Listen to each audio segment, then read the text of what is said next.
Kai laukiate savo eilės poliklinikoje, o gal laukiate, kol ateis paciento kraujo testo rezultatai, ar pagalvojot, kaip mes sukūrėm savo sveikatos apsaugos sistemą būtent tokią, kokia ji yra dabar? Medikai, įstaigos, universitetai, mokslo tyrimai, mokslininkų tinklai, atradimai, vaistai, technologijos, pinigai, politiniai sprendimai ir taisyklės, kurių laikydamiesi gydome ir sveikstame. Kodėl ta sistema veikia taip, kaip veikia? Ar patekę į ją mes tiesiog turime atlikti savo vaidmenį? O gal čia yra vietos laisvai valiai? Ar mes kūrėme tą sistemą kasdien savo veiksmais, o gal ji mus kūrė? Pagaliau, kokia viso to prasmė? Tai pamatiniai filosofiniai klausimai, dėl kurių pasikonsultuoti galime su savo mėgstamiausiais filosofais ir filosofėmis. Bet jeigu jų neturime, jeigu mes neturim mylimo filosofo arba filosofės, į kurios mintis galėtumėm atsiremti, mums gali būti sunku.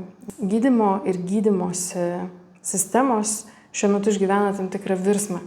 Amerikiečių neurochirurgo dr. Gubi video YouTube per kelias savaitės peržiūrėjo milijonai žmonių. Prestižinį universitetą baigęs, prestižinį darbą dirbęs medikas, kurio gyvenimo tikslas buvo mažinti žmonių kančią, paaiškino, kodėl jis išėjo iš darbo. Dabartinėje sveikatos apsaugos sistemoje jis nebematė prasmės. Vyksta virsmai, kuriuos išgyvena tiek tie, kurie gydo, medikai, tiek tie, kurie gydomi yra, arba gydosi, arba gyja. Labai skirtingi žodžiai gali būti vartojami tiems procesams, kuriuos patiriam, kai sveikstam. Esu dėkinga Lietuvos medikų profesiniai sąjungai už galimybę parengti šitus įrašus, kuriuose apie mediciną, gydymą ir gydymąsi kalbėsiu iš mokslo ir technologijų, istorijos ir filosofijos perspektyvos. Esu Audra Girijotė, paskaitas skaitau iš 3 perspektyvų dažniausiai. Tai pirma ir yra mokslo ir technologijų, istorija ir filosofija. O antra perspektyva yra mitybos mokytojas. Aš dirbu su žmonėmis, kurie nori keisti savo mitybą, praturtindami ją augalais. Trečia perspektyva yra žmogaus turinčio keletą autoimuninių ligų. Mūsų tikslas šiandien yra suprasti, kaip gydymo etika pasikeitė. Bet pirmiausia, turim atlikti tyrimą ir nustatyti jūsų filosofinę grupę. Kaip yra kraujo grupės, taip yra ir filosofinės grupės. Kadangi negalime nustatyti to iš jūsų kraujo, galime nustatyti tai iš jūsų minčių. Tai dabar jums reikėtų pagalvoti, ką jūs sakytumėt žmogui, kuris sako jums, kad jam skauda galva. Variantai yra tokie. Variantas A. Tam žmogui jūs sakote, jūs gal susimažinkit tą skausmą vaistais, jeigu norit, bet galbūt pasinaudokit to skausmu, bandydami suvokti, galbūt yra gilesnių asmeninių ir egzistencinių klausimų, kurie tą skausmą sukelia. Variantas B. Kreipkitės į gydytojus, pasinaudokit šeimos parama, taip pat pasistengit, kad jūsų galvos skausmas nesuardytų nusistovėjusių pagarbių santykių su aplinkiniais ir visuomenės harmonijos. Variantas C. Priimkite galvos skausmą ramiai, jeigu yra galimybė jį sumažinti, sumažinkite, jeigu ne, išlaikykite vidinę ramybę, nepaisydami diskomforto. Ir variantas D, vertinkite galvos skausmą kaip laikiną iliuziją, kurią sukelia klaidingas atskirties nuo visumos suvokimas. Ir pasinaudokite galvos skausmu gilesniam dvasiniam pažinimui. Kuris iš šitų variantų jums yra artimiausias? Jeigu jums artimiausias variantas A, gali būti, kad jūs esate egzistencialistas. Jeigu B, konfucionistas. Jeigu C, stoikas. O jeigu D, tai jums artima yra Advaita Vedanta. Advaita tai yra nedu. Tai yra nedualistinis pasaulio matymas. Kai visa tai, kas mums leidžia manyti, kad jūs esate viena, kažkas kita yra kita, visas toks matymas yra iliuzija. Aišku, tų tipų ir tų grupių yra žymiai daugiau. Pavyzdžiui, egzistencializmas yra viena iš kontinentinės filosofijos krypčių, kaip ir, pavyzdžiui, fenomenologija.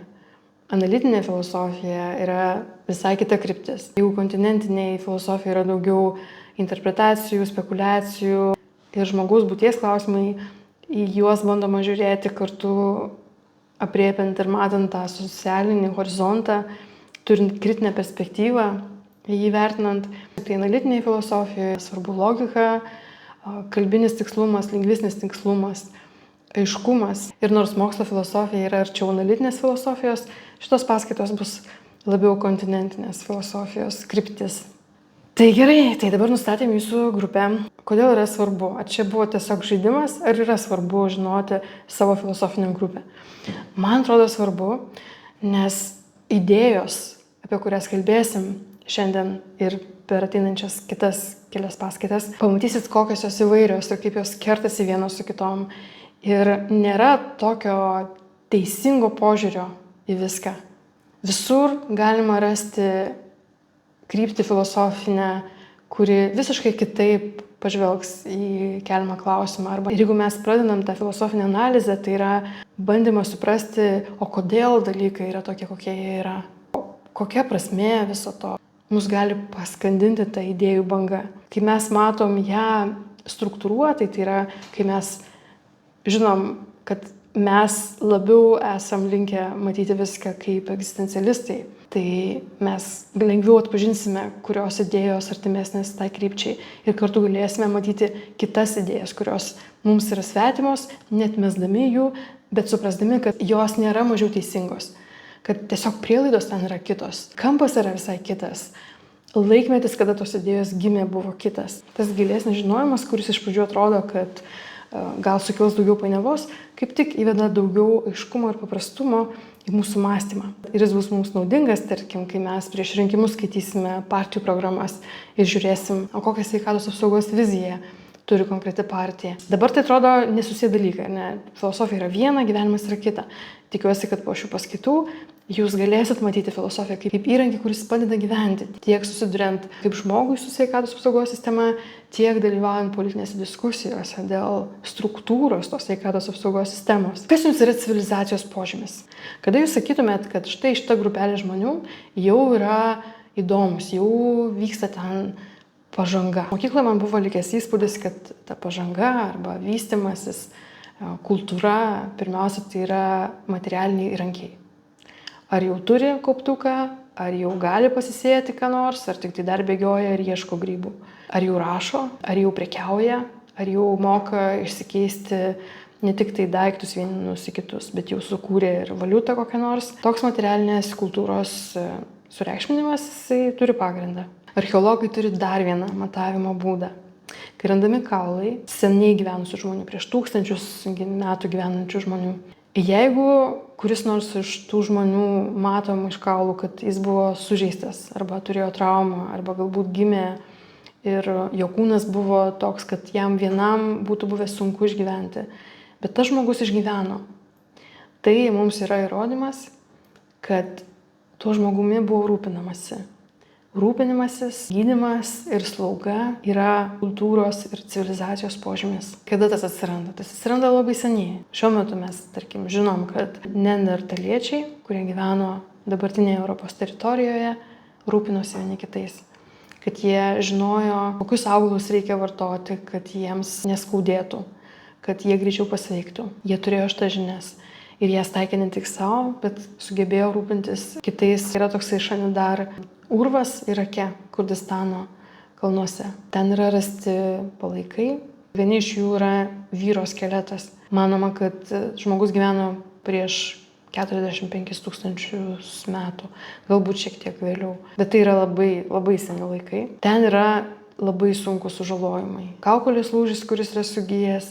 Spėjama, kad greičiausiai tas žmogus buvo praradęs regėjimą, bent jau viena akimi ir klausą. Ranka viena yra, galima spėti, kad žmogus nevaldė tos rankos dešinės. Kojų, kaulų pokyčiai, artritiniai. Galima spėti, kad ir vaikščioti žmogui buvo sunku.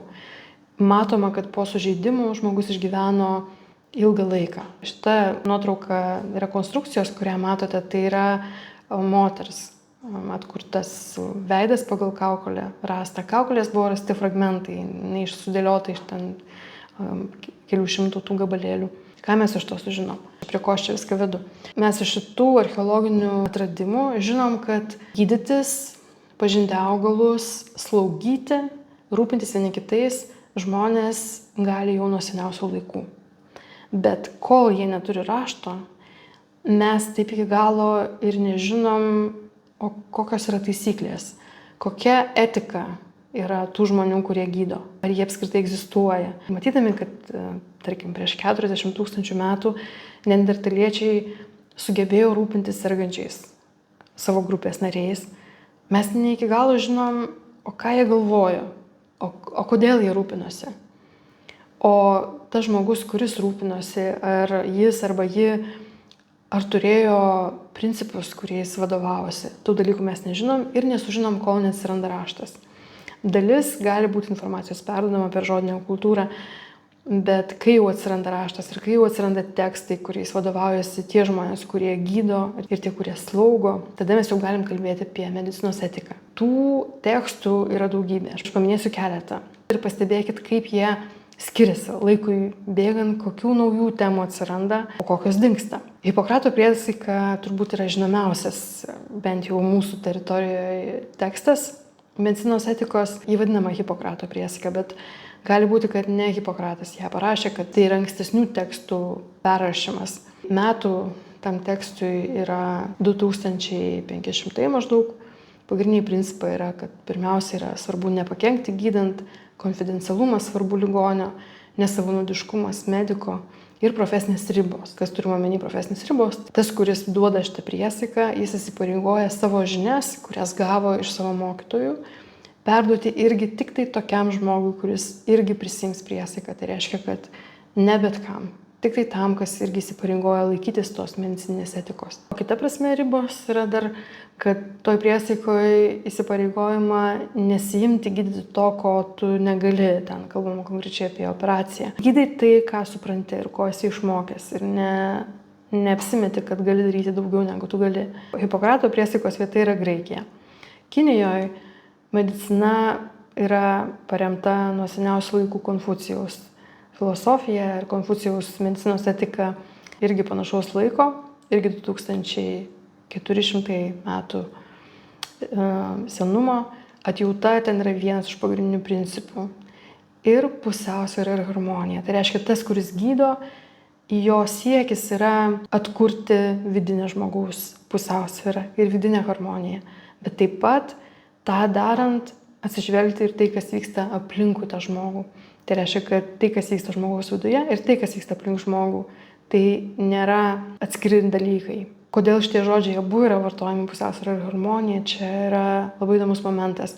Mūsų kalboje tai yra beveik sinonimai. Ar pusiausvyra ir harmonija? Tai maždaug darna. O Kinijos filosofijoje, Korėjos filosofijoje šitie dalykai skiriasi. Harmonija tai yra statiškas dalykas, o pusiausvyra kintantis, dinamiškas. Žmogus, kuris yra harmoningas, jis gali išeiti iš pusiausvyros.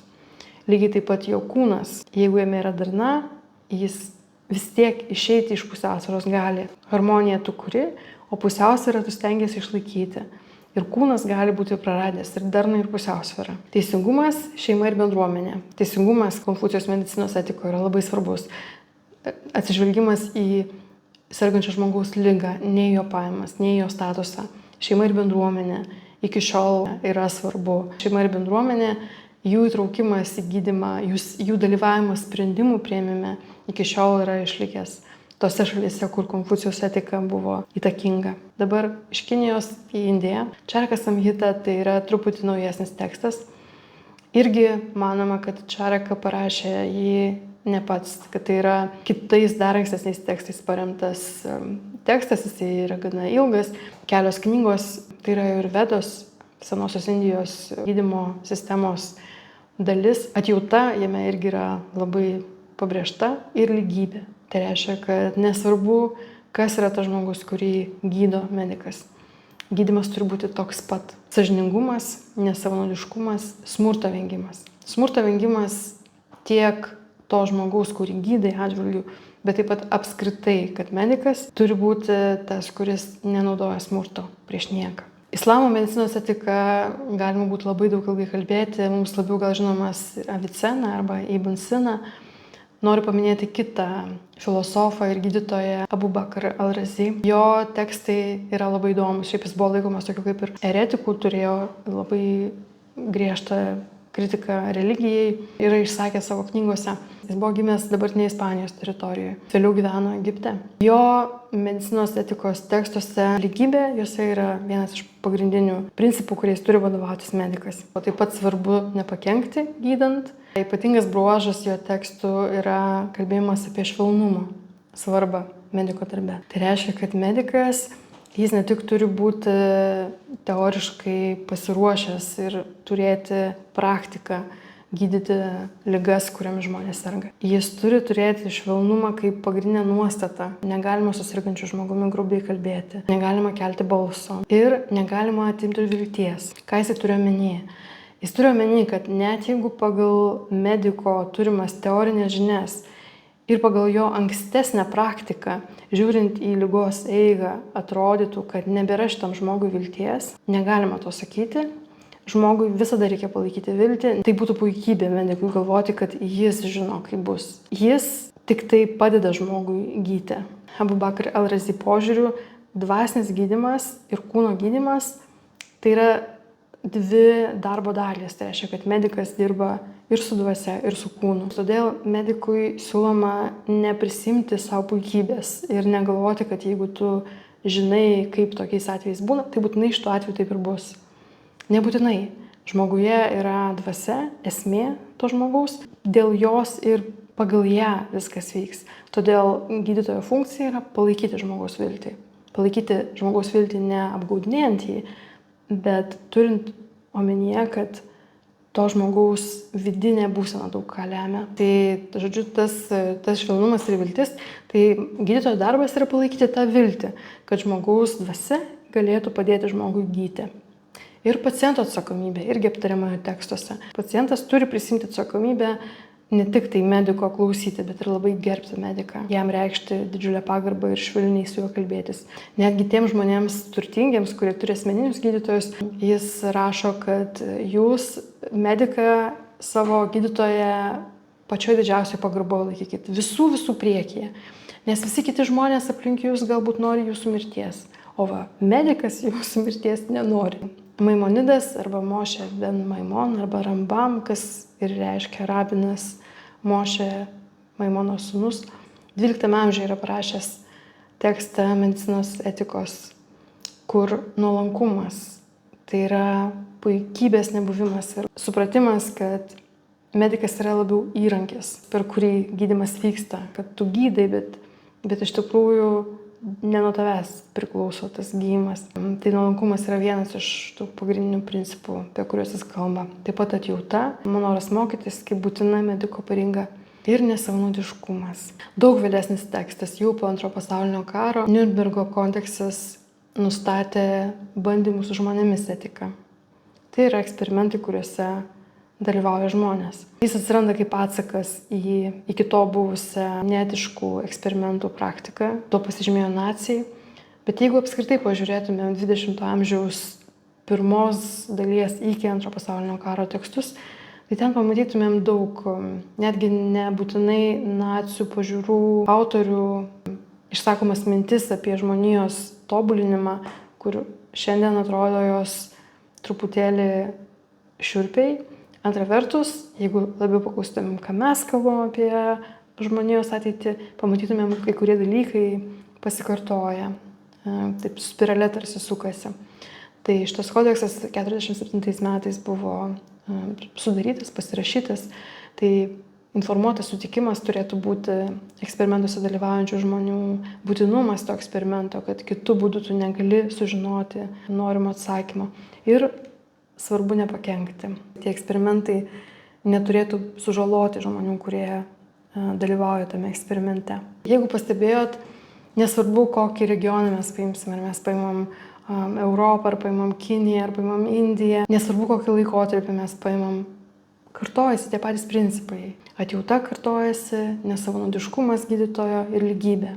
Jeigu galėtume prognozuoti, kokie dokumentai bus rašomi, tarkim, po 50 metų, man atrodo, kad daug dalykų juose bus naujų. Kad bus naujas solidarumas, nauja sveikatos samprata, naujas gydančiųjų ir gyjančiųjų santykis ir naujas slaptumas. Kodėl tokia prognozė? Todėl, kad šiuo metu vyksta paradigmos lūžis. Praeitame amžiuje bioetikos judėjimas smarkiai paveikė mokslo atradimai, technologijų raida. Tikėtina, kad ir šitam amžiuje medicinos etika vystysis Ir tai bus ne tik dėl naujų mokslo atradimų arba naujų medicinos technologijų. Faktas, kad darbą metęs gydytojas, neurochirurgas savo mintimis, savo etinėmis dilemomis, savo prasmės klausimais ir įžvalgomis gali pasidalinti per mėnesį su 11 milijonų žmonių, medicinos etikos raidai taip pat gali būti reikšmingas. Kad geriau suprastume, kokios permainos vyksta sveikatos apsaugos sistemoje, verta išmokti kelti ne tik biomedicinos ir ne tik politinius klausimus, bet ir filosofinius.